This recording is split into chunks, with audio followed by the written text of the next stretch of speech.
So let's talk briefly about triage. Obviously, this is a worst case scenario when we have multiple patients because something dreadful happened. The lift derailed or the balcony at the lodge collapsed or something like that, and all of a sudden we've got more patients than we know what to do with. So at that point we have to enter into a triage strategy, and we have to decide which patients benefit from our care the most and focus our efforts there.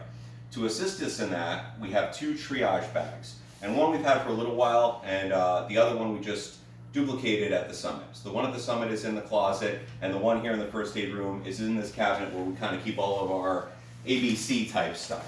So up top is this bag, and this is there to augment what's already on your person and what's in trauma packs to be able to do triage and the treatments associated with START triage.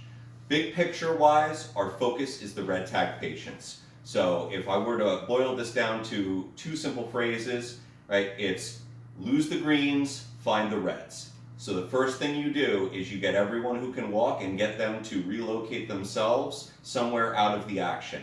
Everyone who can walk, please get up, go sit over there by the tree, we'll be with you shortly. All right, now I've eliminated the people who are in all likelihood very low acuity. Now I've got the people who can't move. So one way or another, these people have to be carried. Every one of these people needs an ambulance. So we can start thinking about the type of resources we need to order. And then within those, we want to find the red tag patients, the people who have life-threatening problems but are salvageable. So while we're going through there, we're doing START triage, but we don't want to get bogged down on any one patient. We want to address a life threat and move on. So inside this bag, we have a number of things. So first, we've got the triage tags. The triage tags are sealed in a package of 50. So when you start using tags and you forget to save the stubs, you can see how many tags are left and you know how many tags that you put out. That's why it's so important that these stay together. When you triage someone, you put this tag around their head or you attach it to them somehow, and then you tear off the strip at the bottom to reflect the category that you want the patient to be. The stubs go in your pocket, and that helps you count the number of patients and what triage color they are when you're done. There's lots of places to write on these. You don't have to write anything on them when we're triaging initially. They're a record that stays with the patient going along. When we're doing treatment on someone, there's really only a couple things that we're gonna do. We're gonna do basic maneuvers to manage airways, and we're gonna stop bleeding, life-threatening bleeding at that. So what do we have available in here? Well, in addition to being able to turn the patient into a recovery position, we have oral airways. So something to maintain an airway in a patient that can't maintain it themselves. We don't do jaw thrusts in a mass casualty scenario because it ties up a patroller and then they can't help with anything else. We have big bulky dressings in here. We have roller gauze that we can use to pack the wound if there's a hole.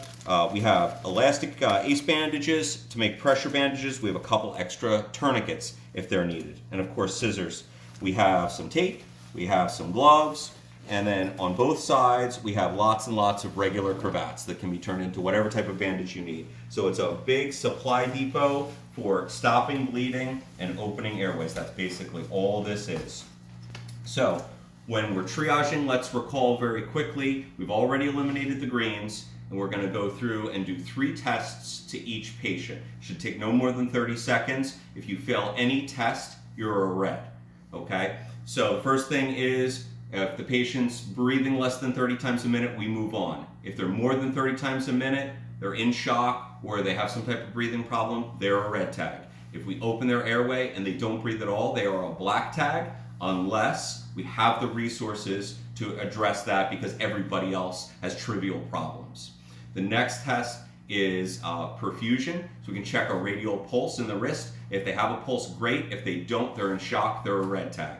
The last thing is can follow simple commands, right? Hey, can you look at me? What's your name? Something very, very simple. If they can follow commands, they've passed all those things, they're a yellow. They didn't move on their own, but they don't have a life-threatening problem.